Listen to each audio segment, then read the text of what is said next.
Hello everybody, welcome back to the channel. Today I have some grass cutting to do and I'm going to be planting these sunflower heads.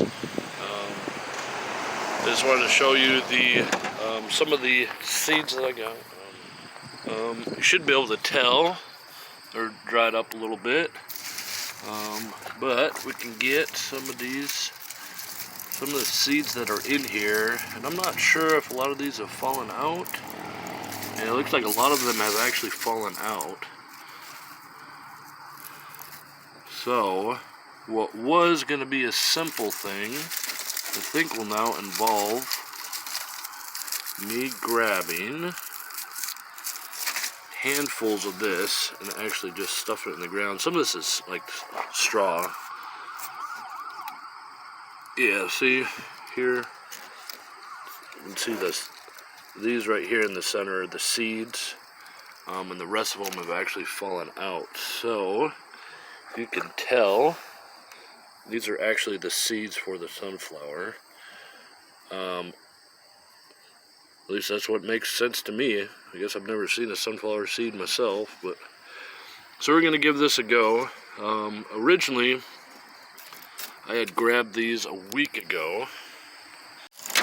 I'd actually grabbed these a week ago from a friend of mine that has a whole plethora of different, I don't know, sizes and types of sunflowers. So she gave me a whole bunch of them, as much as I could fit in that back with everything else I have in the back of the truck. So, and it was really, what I was hoping to do was immediately go over to my house and pick a couple of spots to plant some. And then over at the other property, I was just going to bury some under the center part where I have all the wood chips.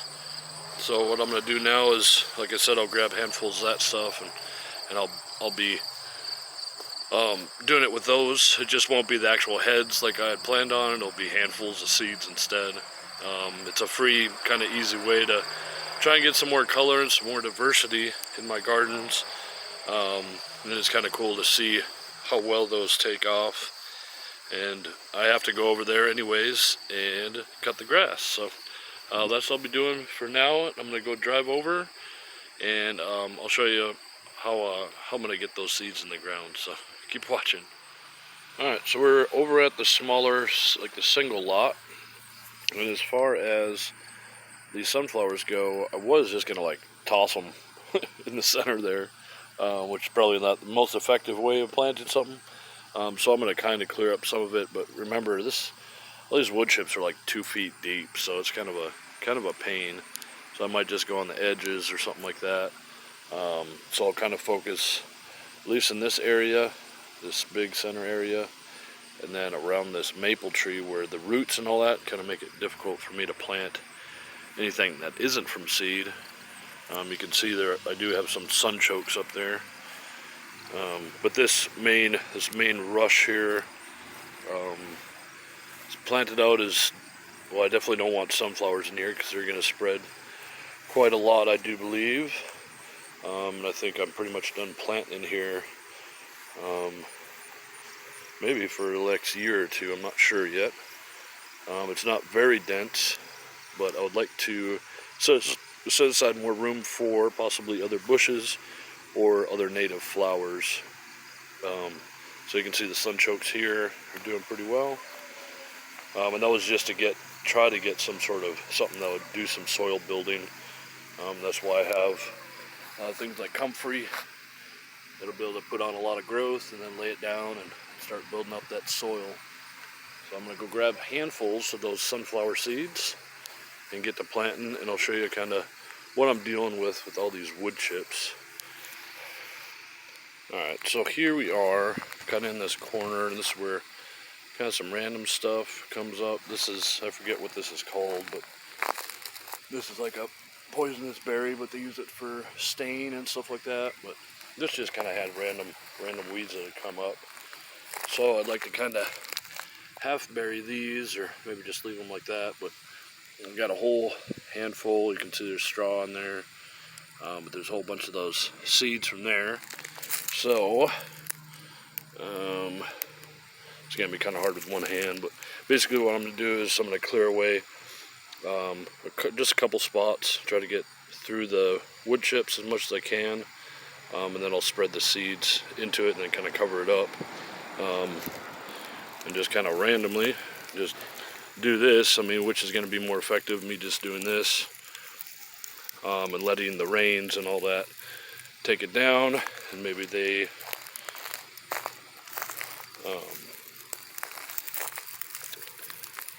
germinate on their own, maybe next year, the year after, or whatever. I'll go grab another handful and dig up some of this wood chips, but just to kind of increase the odds or the chances that they spring up this coming year. I'll actually get to the soil level and get some directly planted in. So I grabbed another handful and I dug out right there, right there, right there, and right here. And it's not, the wood chips aren't very thick here, so I was basically able to do this, move away some of the wood chips, and actually get into the dirt. If I can get the camera on where I'm digging, and that exposes the dirt, I just sprinkle them in and then put the dirt and wood chips right back over it. That's what I'll do for all this. Of course, we got some other heads just hanging out.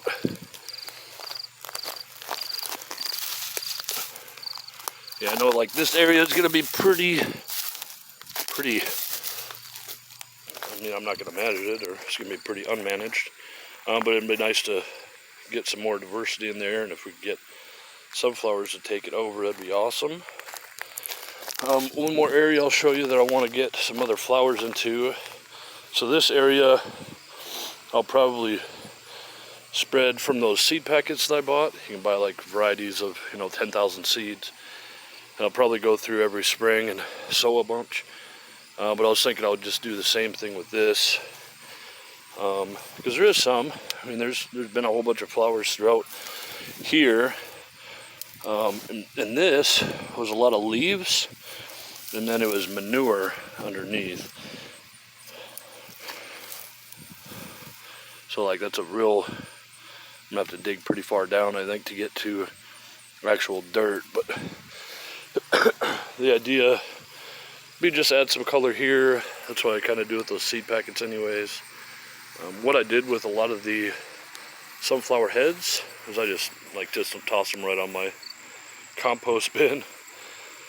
And then I threw some randomly in here, and kind of throughout this area.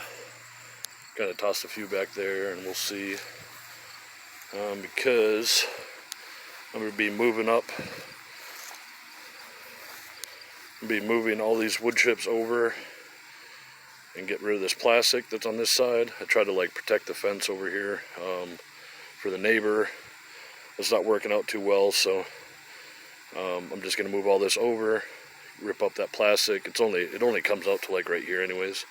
So I'll just bring that out, and then I'll have a walking path, and because he's worried about, I think it was mostly English ivy coming up and growing up his fence, kind of like that is right there.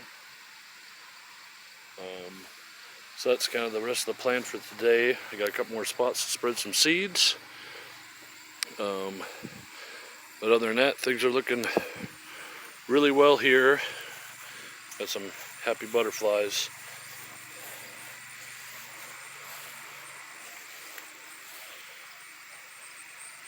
They seem to enjoy it. That's on my anise hyssop, which is an edible perennial.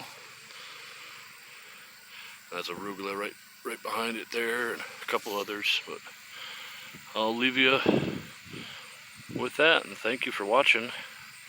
And take a look at this comparison video I did, mostly about this property, but ways to get different wood chips, either by trimming your own trees or calling a local tree cutter or arborist, or using chip drop.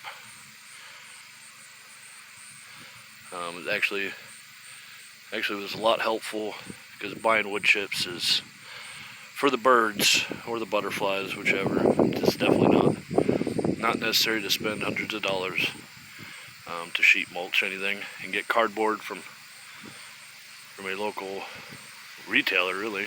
You go in the back of their, as long as they're not like Walmart and banned all their stuff up, just go to their recycling bin, or you can go to a recycling center in your town or city.